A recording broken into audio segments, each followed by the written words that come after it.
Shane, you have been, a vessel to the promised land, as I like to say. You've been a great, great, great champion on doing what's right.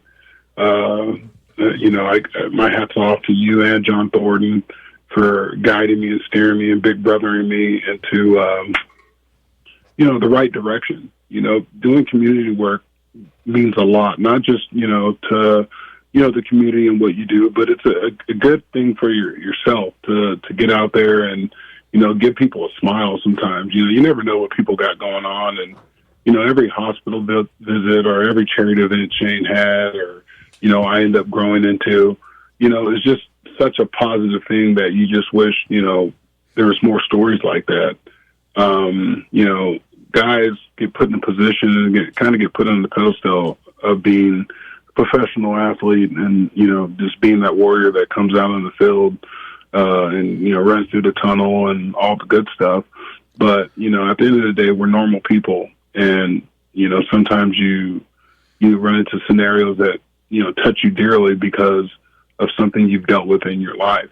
And, it's easy to be there. It's easy to, be a phone call away or a text away for Shane just because of the foundation he, left in me and, I've taken and blossomed from it. But you got to start somewhere. And I do, give all the praise to, Mr. Shayne Graham and John Thornton. Well, and let's not be mistaken.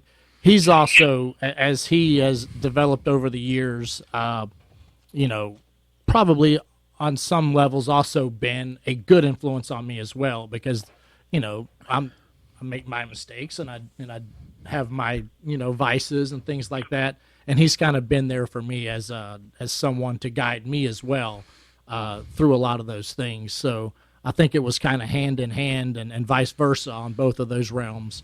But, John's also done a great job with, developing his son into what he was able to do and his second career. He's still got his sports agency, right?